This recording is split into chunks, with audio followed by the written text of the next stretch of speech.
Hello and welcome to Beyond the Graves and Stars, the sci-fi and horror movie podcast. We look mostly at horror franchises, delving into the type of films that have what some people would say far too many sequels, but I enjoy a decent horror sequel and a not so decent horror sequel. And in this episode, we are starting to look at the 80s franchise House. Ian Pointer, graphic designer, he designed our logo for the show, returns. He's guested on the show several times already. We spoke about the Short Circuit movies, the Time Machine, and RoboCop 1 and the remake of RoboCop. And he chose the House franchise. It's a horror franchise that he liked growing up, but he'd only seen the first two actually. And in this episode, we have rewatched the first and second. And we're going to do another part in a few months or a few weeks, see how it goes, where we'll talk about parts 3 and 4. If you haven't seen these movies, it's up to you, but we will do slight spoilers, but they're kind of movies that they're an experience, so it doesn't really matter. But if you're the sort of person who don't like films spoiled at all, check them out. I'd say they're both really worth watching. So we're going to delve into them now. Thanks for tuning in. I hope you enjoy listening to us talk about these movies as much as I enjoyed watching them again. That sounds really cheesy, but I generally did really enjoy it. Over to me and Ian.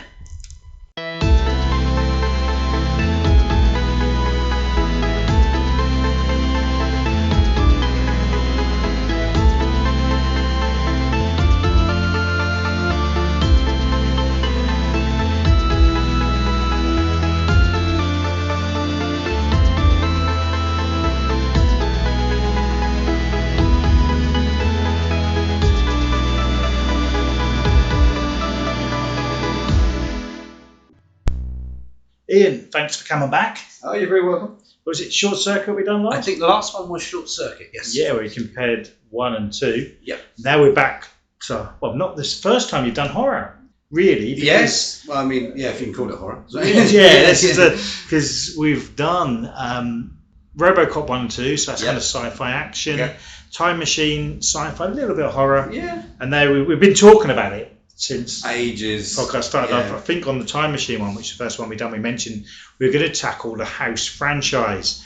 So both of us last night watched the original House from 1985, which we're going to discuss now, and that's probably the one that most of you would have seen if you've seen any of the franchise.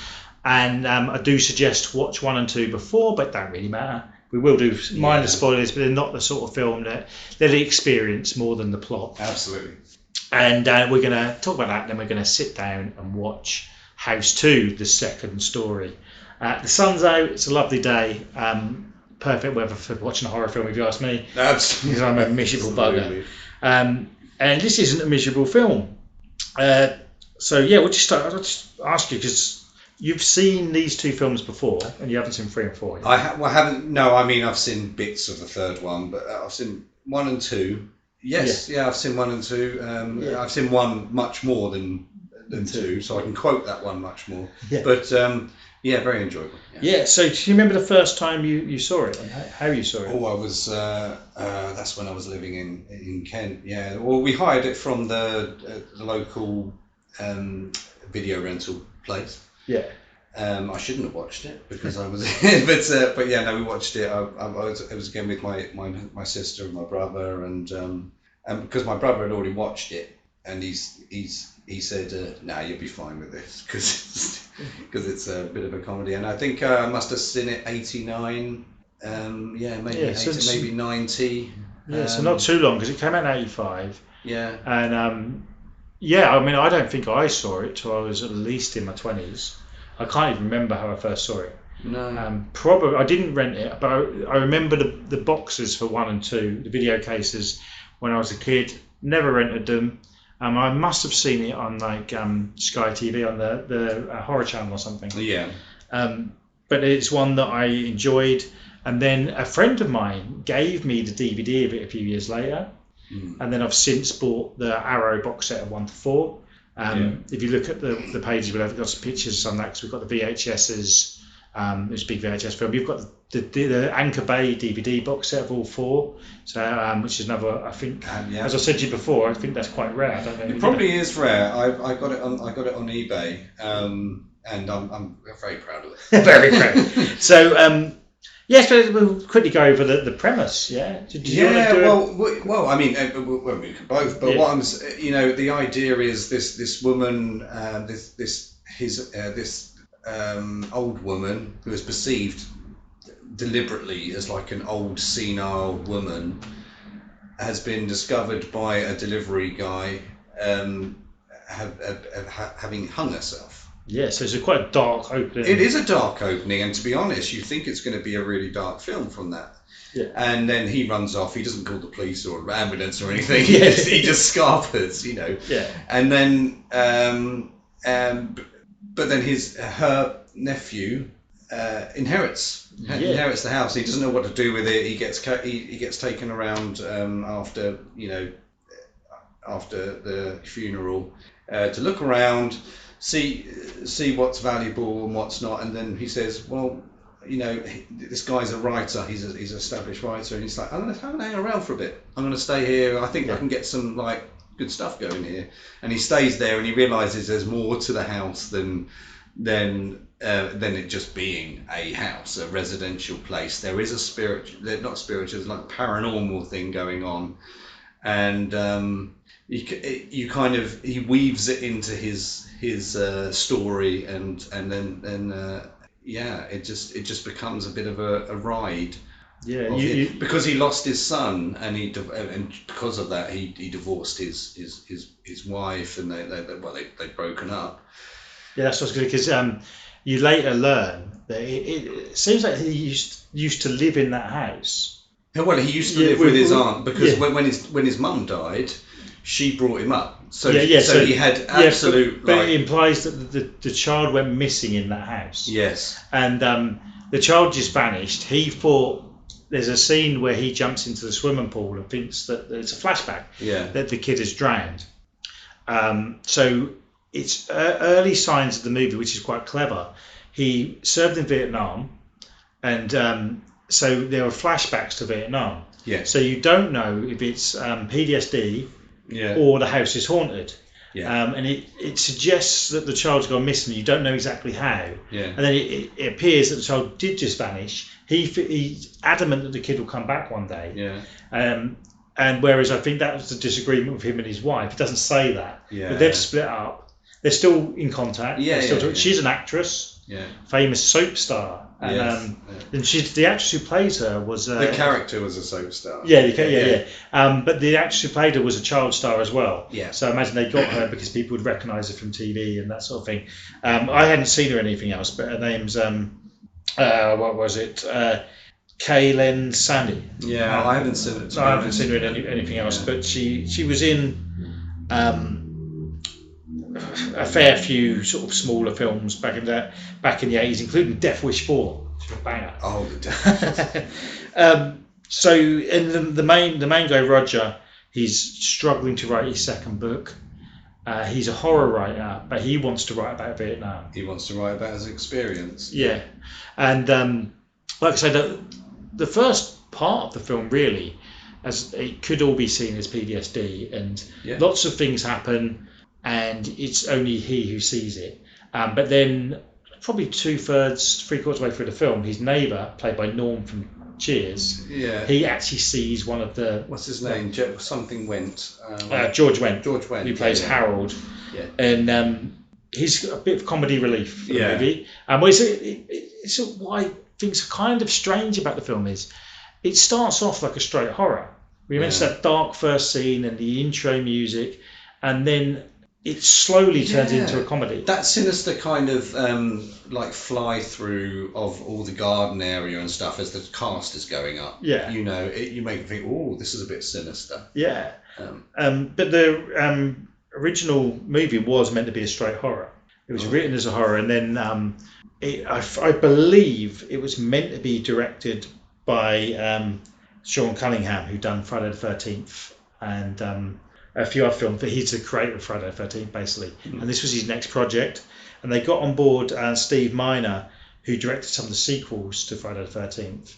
His influence with the writer, and the story was done by Fred Decker, and he wrote it really dark. Fred Decker is known for comedy horror because he'd done Night of the Creeps and Monster Squad, and then he ruined the Robocop franchise. Oh, and then he gave up after that. Well, he's slow. I don't know if he struggled to get work. I think he's still. I think he co-wrote Kiss Kiss Bang Bang not too long ago. Oh, okay. But this was sorry. I said the name of the actress. Her name's Kay Lenz, and she played Sandy. That was what I said. But it was the screenplay was written by Ethan Wiley, who added more comedy to it, and he added the character of Howard, the neighbour. Yeah. And he brings the light-hearted side to it, and I think that's why the film's memorable. It is that scary comedy, and you don't know when there's about to be a jump scare. You don't know if it's going to be scary or you're going to laugh, and not many films get that right. And I think in this it does, for the most part. Yeah. You know, something will happen and you'll either laugh or be like, "Ooh." Yeah, and also I think with his character, you know, Cobb's character, he when he realizes that, you know, there's some stuff going on, he just goes with it. He doesn't feel horrified or anything. He's just like, he's setting up the place and putting all these cameras up to try and capture it. Just like, he's just going with it. Yeah, you know, there's weird scenes where he sets a load of cameras up because there's a cupboard where there's a monster in it, a ghost like demon monster, which is a very rubbery suit type. Yeah. And he's setting all this camera up to get a picture of it, but he dresses up in army gear as he does it. Yeah. Which makes you think, has he got PTSD? Yeah. There's all these flashbacks to Vietnam. That sort of you see him as his dreams, don't you? And he wakes up from them. Yes. And there's a strange scene where he tries to catch it. And he has all the army gear and he runs down the stairs as if it's gonna like blow up. And then Howard stood outside with his dog like afternoon. Yeah. Yeah. So that was I didn't notice before, but what that was a rehearsal, because he knew that because he was waiting till midnight. Yeah, is a stroke of midnight where this thing can happen. So he'd done it, and then he was rehearsing it, what he was going to do later. Okay. And so when he appeared outside, his like neighbours just, all right, what are you up to? Yeah. He's like, well, it's gonna go back, and he says, well, solitude. Yeah, okay, off you go. You know? Because Howard's a big fan of his writing. Yes. So he wants to be friends with him. Yeah. And he doesn't dislike him, but he kind of just wants to be left alone to write. Yeah. One bit I thought was really funny was when they first meet and he just realised who he was. Harold just happens to have a copy of his book on him that he asked him to sign. Which he's obviously been carrying around for years, all these loose pages and stuff. And that, it's like you knew he was there. Yeah, like I say, that's the sort of silly humour, and it's one of the criticisms. I like the way he was taking the mick out of he said that woman who was here was completely batty and was really slating her, and then he said, "That's my auntie." He said, "Yeah, but she had a good heart." Yeah. So it does.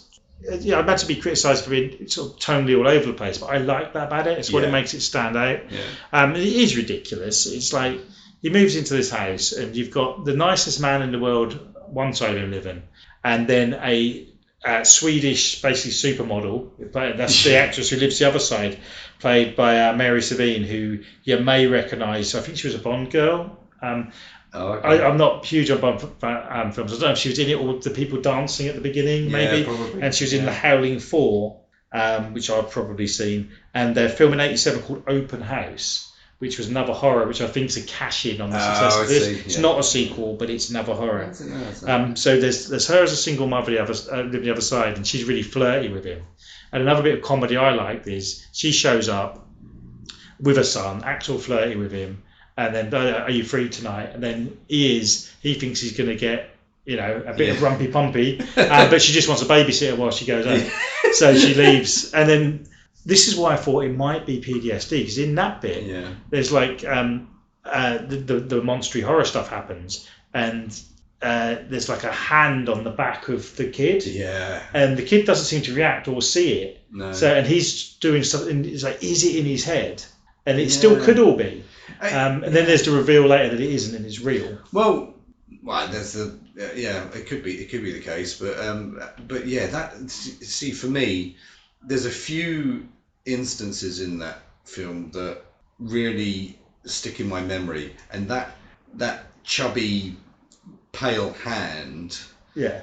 is such a prominent thing for me in that film. And I remember that, the kid walking around and it's got it and then it's trying to grab its neck and stuff, and the woman's just completely oblivious. It's just like, and the hand was used in the artwork and the posters as well, wasn't it?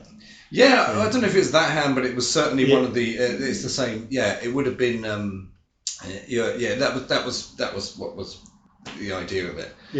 But that's kind of jumping ahead. At this point, he's already met who he thought was his ex-wife or his partner, who's turned up. And turns out it's not her. It's this big gruesome monster that.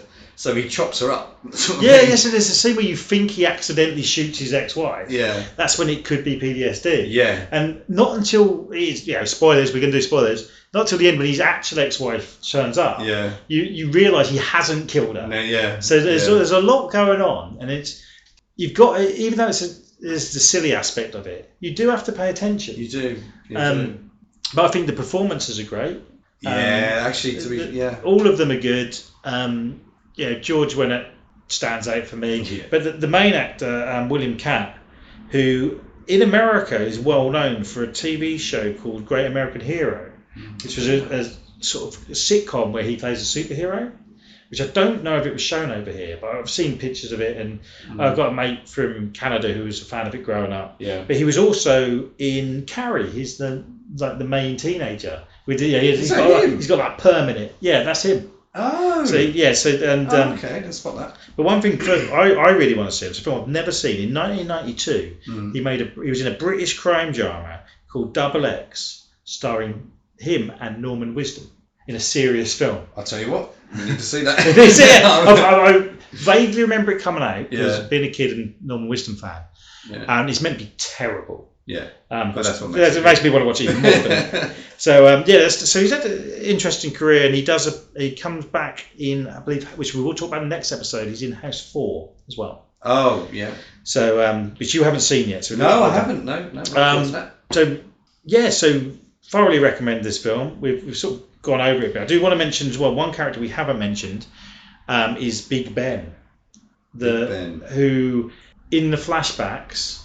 He's one of the people he's in Nam with. Well, yeah, he was his what do they call that, comrade? You know, he was with him in his squadron or whatever, and he became part of his psyche, and that's why I think the idea of the house itself is it sculpts the reality based on who's living there. Yeah. So it was bringing all of these fears and a bit of PTSD probably from the Vietnam War, and then fueling that and then making it even worse and layering it on and And Big Ben at the end is almost like the villain of the film. He comes out of the house, so to speak, or the sort of portal that brings these things through. But I love the effects of it. It looks like, if you've seen the film Scrooged, you know when you see at the beginning where the demon comes and sort of his face falls apart and stuff. It's all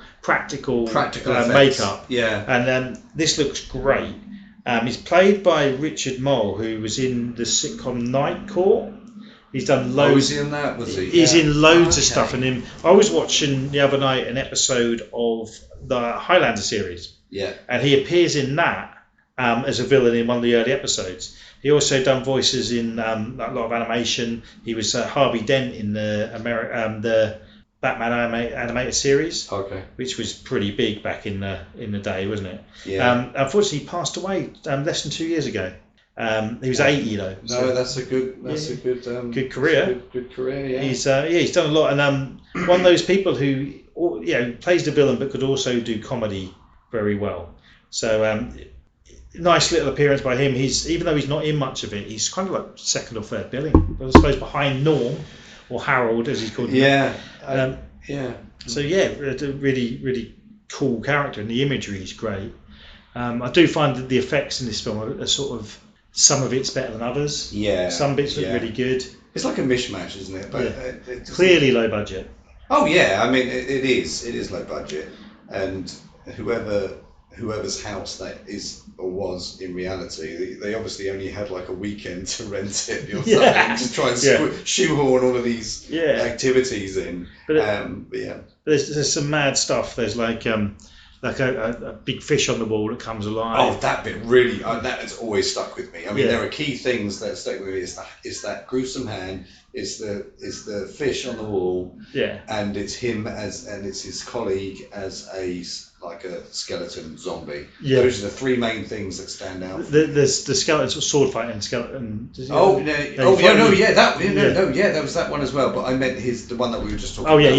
Big Ben. Yeah, Big Ben. But the skeleton effect looks great. That looks a bit like Army of Darkness. Definitely. So for its budget, it had hard to find actually. I looked online. I couldn't. But in an interview on the Blu-ray, the producer said that it was between sort of 2.8 and 3 million it cost to make. Okay. So that's not a lot even for them, really.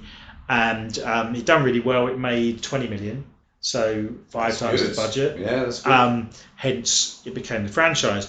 Now, the people who made this, being the makers between Friday the 13th, makers of Friday the 13th, I think it was intended to be another. Yeah. But they've gone more out, because Friday the 13th wasn't until late. There's a bit of supernatural in there, but this is like bizarre. It is bizarre, and I think it's influenced. But I think it's 1985.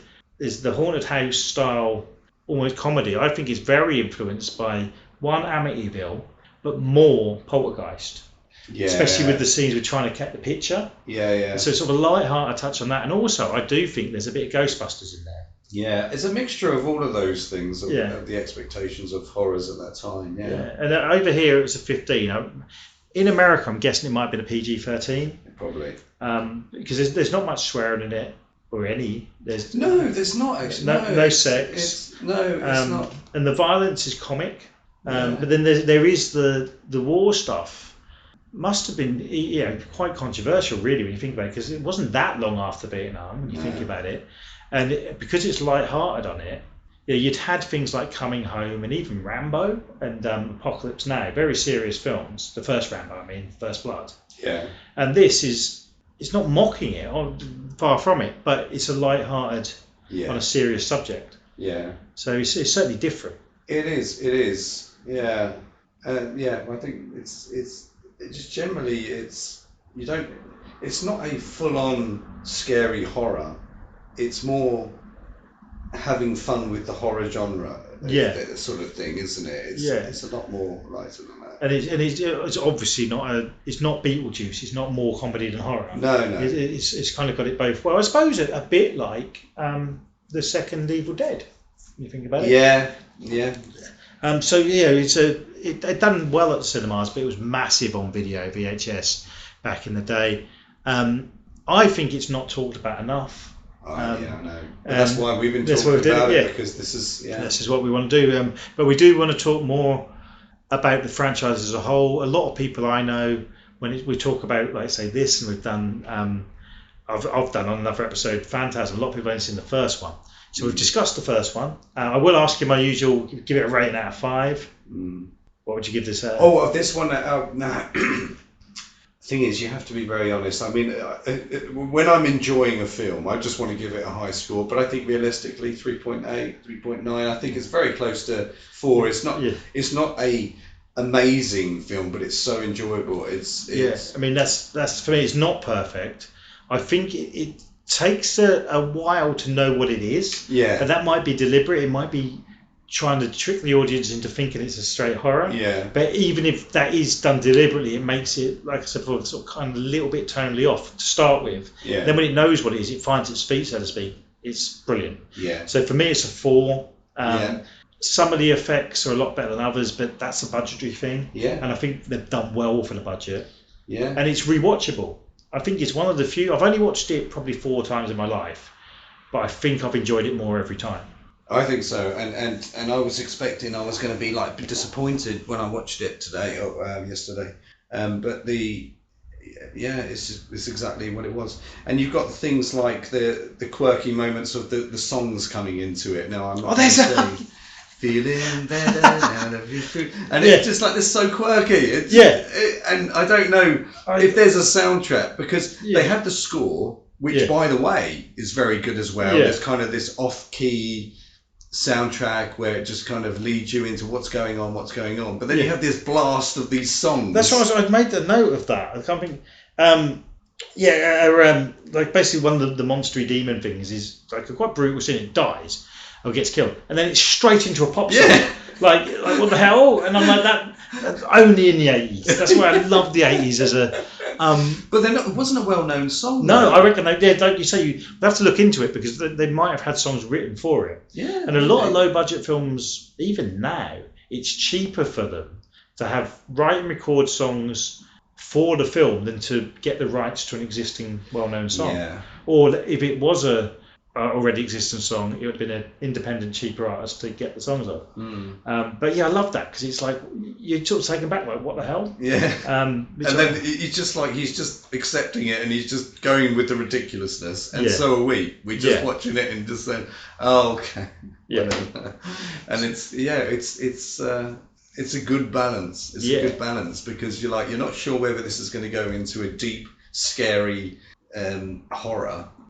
Or whether it's got its toe in both. It's like a comedy and horror at the same time. And like I said before, that's so hard to get right. On the fish though, that fish that was flapping, and I always remember when the fish was like watching him walk around the room, and then started flapping away, and then when he shot it, it started crying like a kid. It's mad. One thing I will mention, which I thought was a bit, because it's the 80s and things. We mentioned that random kid he's just met. That he has to babysit. He ends up giving the kid a bath, which is like, but that's. Well, the thing is, I think at the time you kind of would have thought that he was just doing what was natural to him as a father. Oh, exactly. Yeah. I mean, now it would have a little bit different context, but I think the point was, he just knew how to be a father. Exactly. Yeah, and he was doing whatever a father would do for the child. Yeah, emphasised that he missed his son. Yeah, exactly. And that's what I took from. Yeah, but I just thought it was quite funny. No, it was funny. I mean, there's a context. It's like But also, it's the way we are now. I read into that, whereas 40 years ago you wouldn't think anything of it. No. And it is 40 years old now. This movie, think about it, it's an anniversary. Yeah. So perfect time to do this podcast.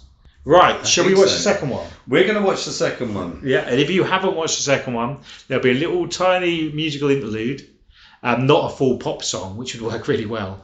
And then we'll be back to talk about the second one, because we're now going to watch it, and I'm very much looking forward to it. I can't wait. Yes, the second story.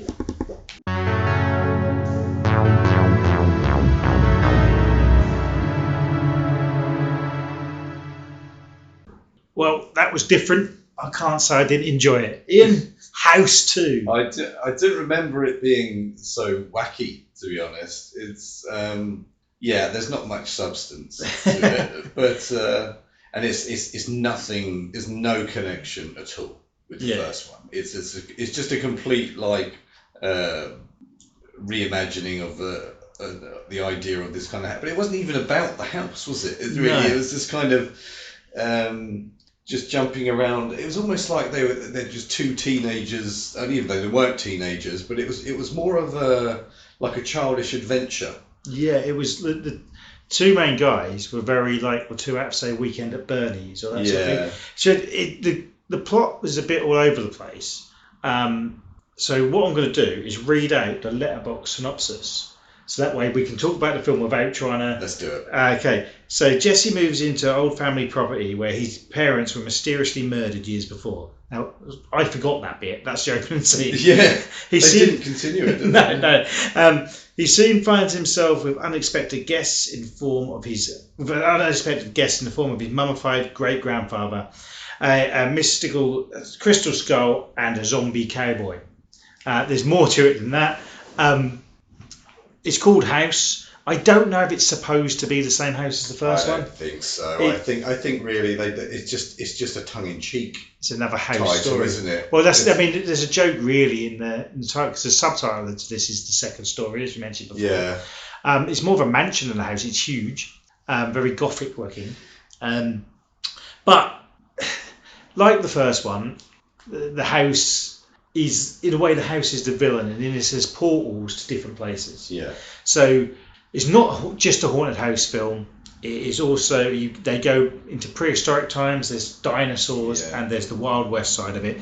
I don't really want to dwell on more of the plot than we have, but I will mention that when you first see the grandfather, it looks really cheap, and it looks like the face looks like the villain, like the sort of creature, I'd say, Lost in Space from the 60s, really cheap. But I like that because it's a reveal, because it turns out he is actually wearing a mask.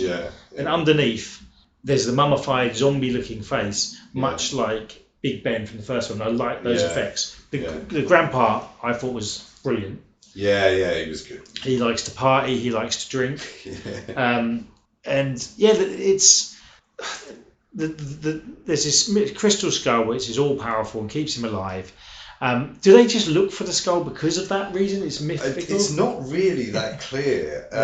They just kind of, it just becomes part and parcel, really. Lots of crazy sequences though. There's some great, for a low budget film, it cost $3 million. So it's the same budget as the original, but I think it looks higher budget.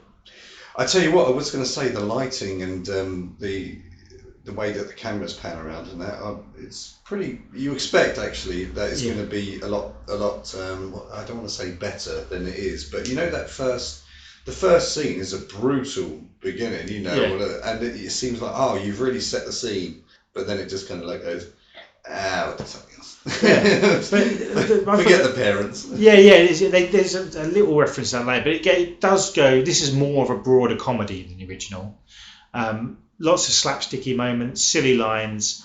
Even the fact that the mummified grandpa, he comes back and just wants to drink. He just wants to get pissed with them. Very irresponsible. Two scenes where characters drink drive in this film as well.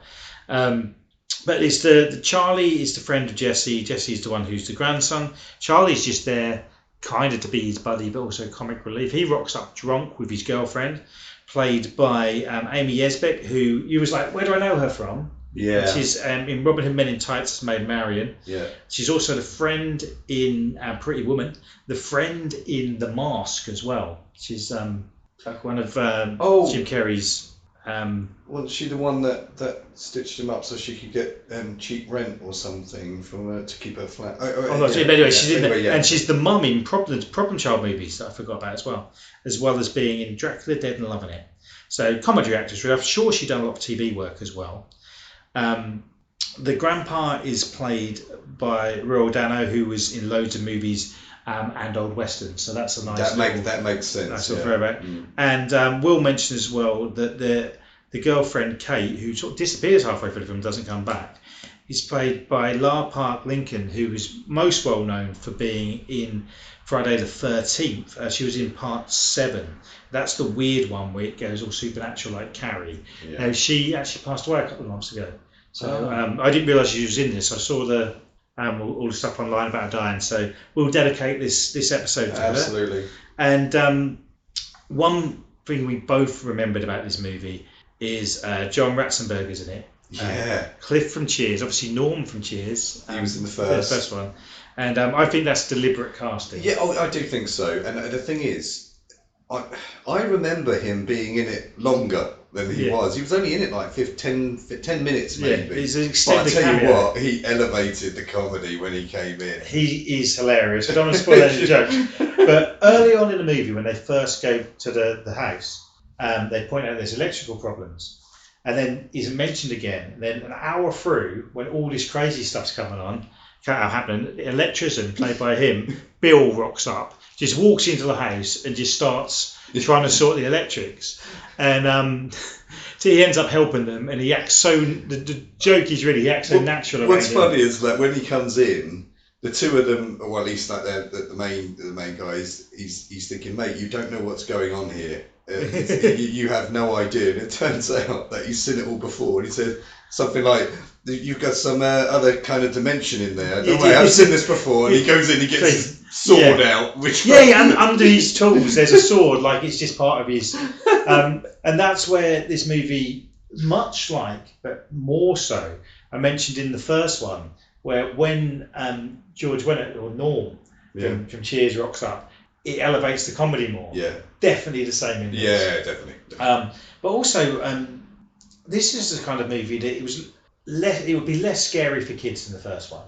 There's less jump scares, less. It's not as dark. It's not a horror. And there's puppetry in it. There's like almost like Jim Henson style characters. There's a pterodactyl. Yes. That baby one who becomes sort of a pet form, and some sort of wormy dog. I don't know how you describe it. Wormy dog, like it looked almost like a pug or something. Yeah. But you know what that reminded me of, those sort of things, is also Flight of the Navigator. You know, when he meets all of those like those creatures and stuff. It's that sort of feel, and also Never Ending Story. Yeah, and I love, and it's just so warming and comforting to see it. Yeah, you know, nothing. Obviously, this was before all the computer graphics and stuff, and I just love that little bit. They're just having fun with it. Yeah, I mean, obvious puppetry. You can see that it's puppet, but it's mixed in with some quite good stop motion.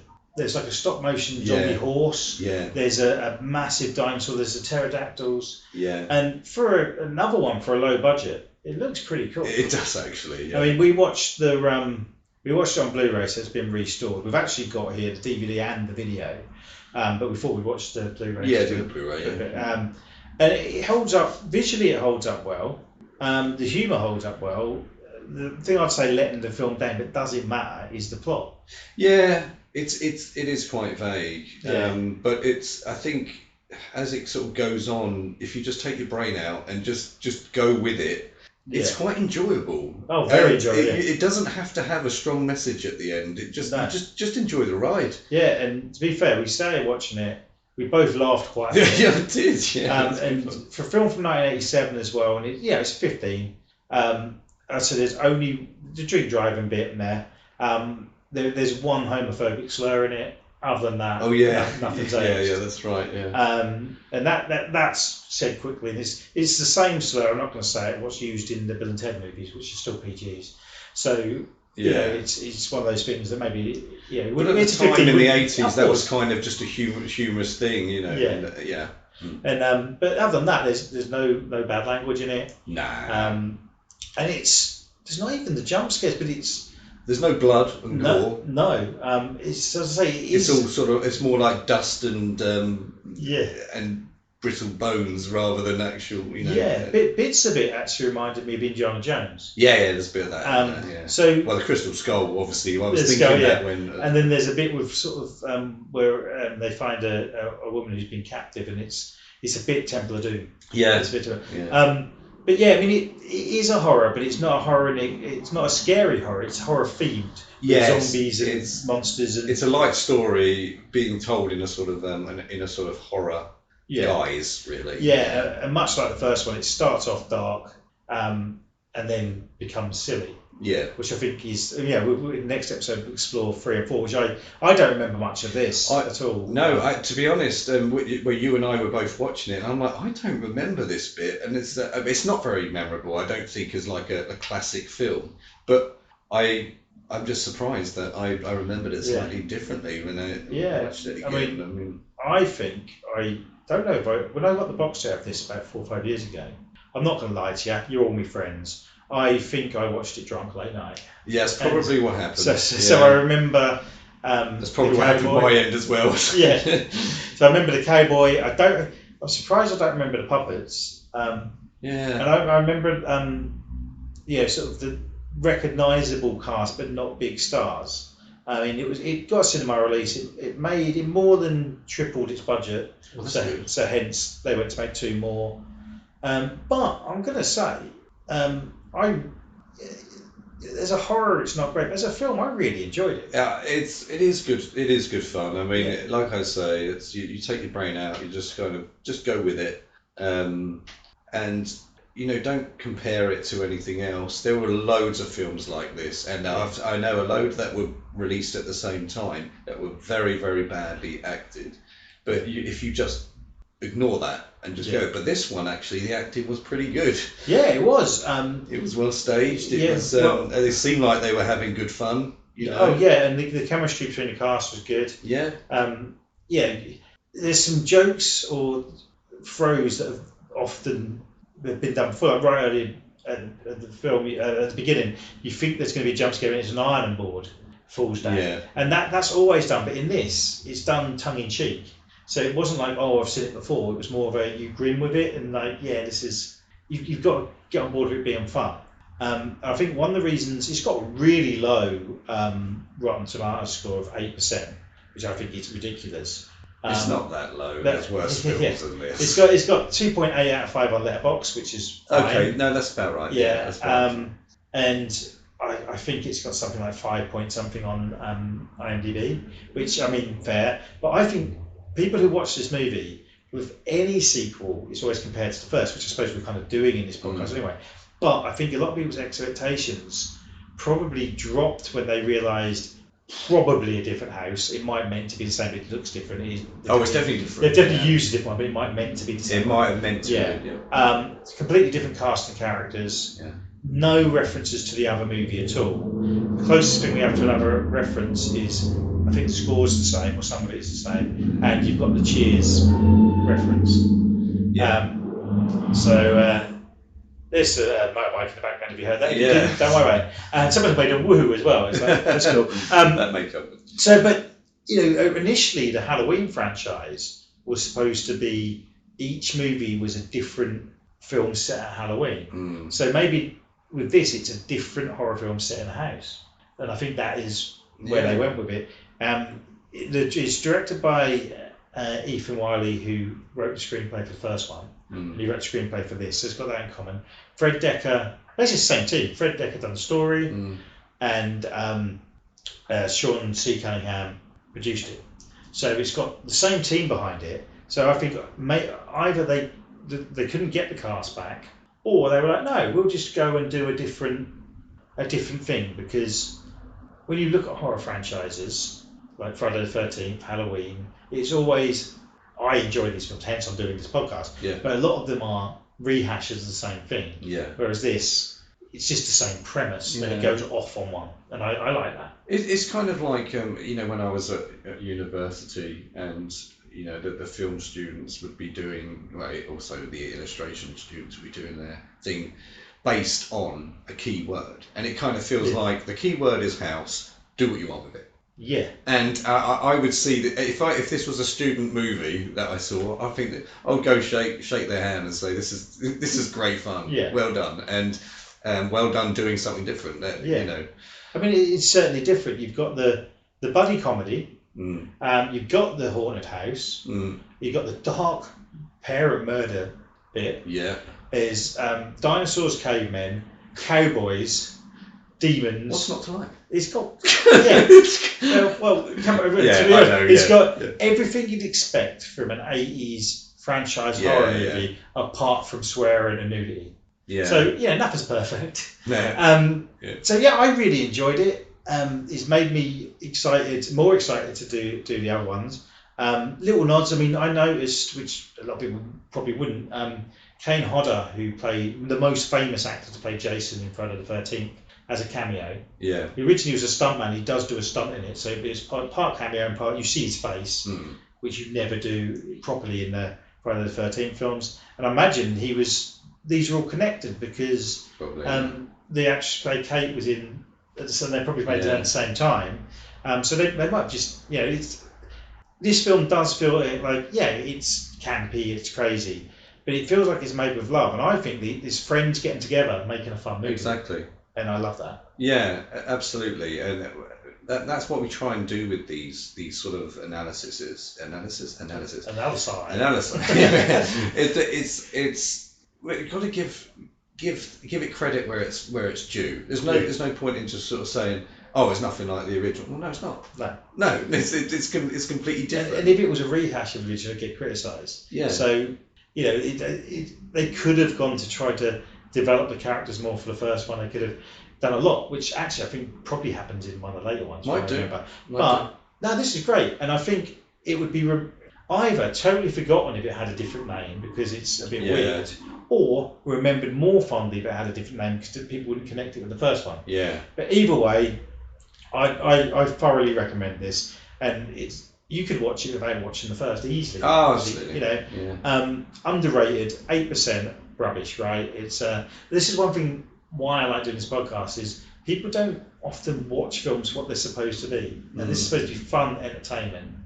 And I'll be honest, the first 10 minutes I thought, well, this might be a bit naff. Yeah. And then once it hit that, it's like they opened the saloon to the crazy bar. Yeah. Kicked the door open and it just went mental. Yeah.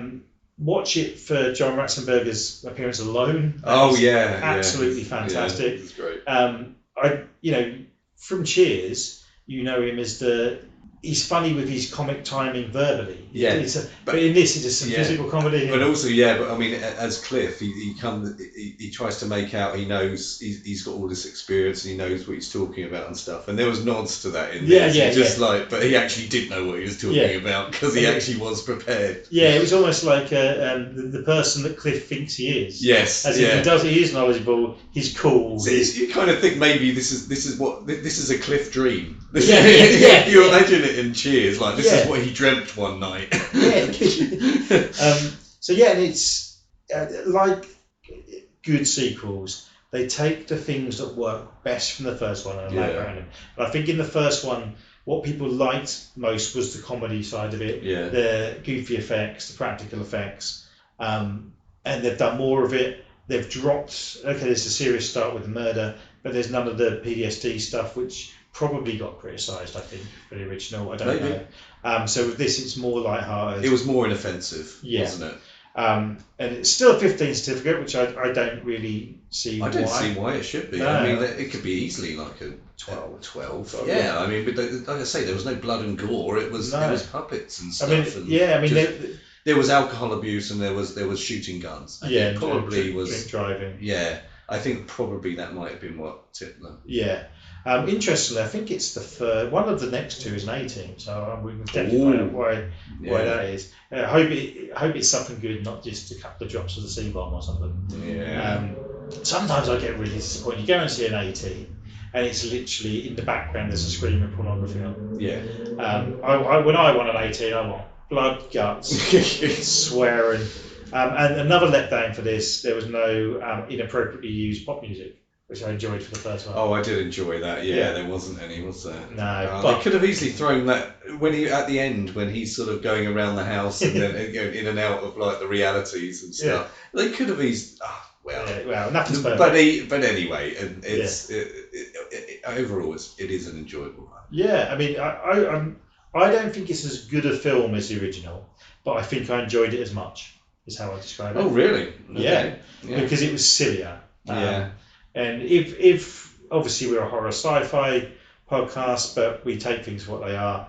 And if this was a serious horror podcast where we talk about elevated horror and our favourite films are Robert Eggers, I can see why people would sort of dump all over this film. Yeah. But I like the light-hearted horror comedy craziness. I've got a list of films which are they're on a different level of that. That's not what I just want to be entertained. Yeah. And it did entertain me. Yeah, I mean this is perfect Saturday night double bill with the first, or you could watch this. I would double bill this with Army of Darkness. Oh yeah. And it's there fun. was a bit of that sort of humour in it. Yeah. Which is strange because I was thinking about it. I compared the first one to Evil Dead 2, just in my head that Evil Dead 2 was made first, but the first one was made 2 years before. Because Evil Dead 2 was 87, this same year as this. Oh, right. So these franchises I think could be watched together. It would be good at a drive-in, late night with some mates. Rating out of 5 from you, sir. Now I'm not gonna say that it's a fantastic film and it's an absolute classic, but I'm also not going to say it was that bad, so I'm going to meet in the middle-ish at 2.4. 2.4 I would say. It's enjoyable, and maybe you'd enjoy sort of rewatching it, but I've got to be honest, I can't sort of put it right up there, but it is enjoyable, and I'd say maybe 2.5. I'll say right there in the middle. I'm happy there in the middle. Yeah, I mean I don't think it's as good as the first. But I think it's more fun, as I say. So I'm giving it the same as the first. I'm not doing the points. But I'm going to give it a 4. But it's a low 4. Okay, yeah. Whereas the original's mid to high 4. Okay, sure. Which I might as well have just done the points, might I? 3.8, sorry.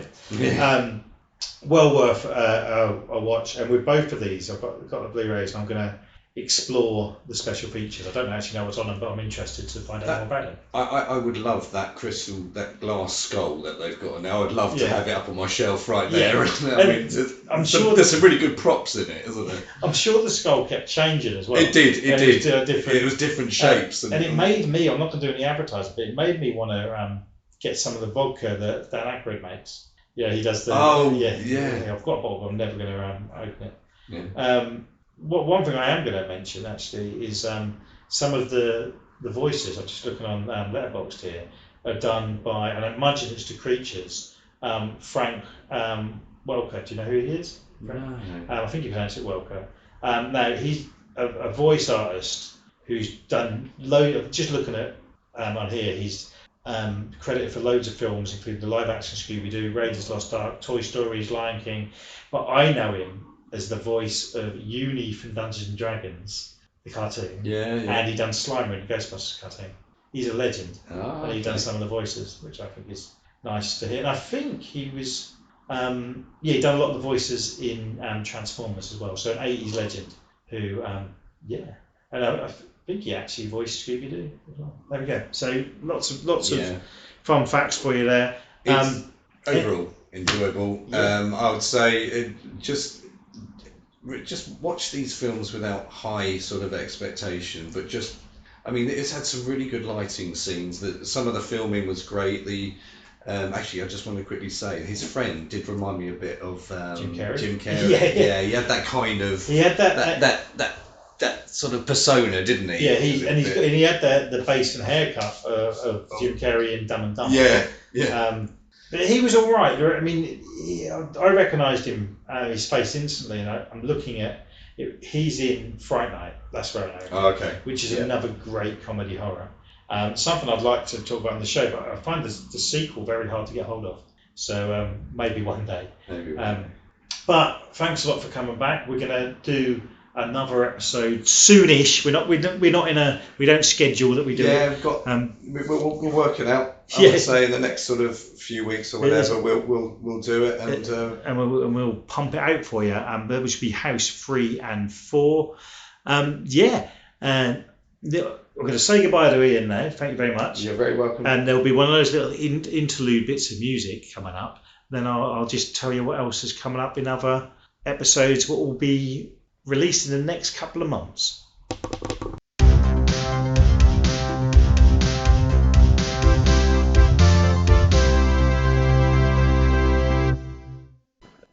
Okay, that was cool. I really enjoyed watching both of those movies, as you could probably tell. I just want to fill you in on a few up-and-coming episodes. You may have already heard the episodes focusing on Phantasm 1 and 2 with Adam Warbury. We're going to be in probably about a month look at part 3. In a week or so, James Rowe will be returning. We're going to look at Trancers part 3 and 4. We've done an episode on 1 and 2, so that's going to be a 3-parter. And then in probably another month or so, we'll look at parts 5 and 6.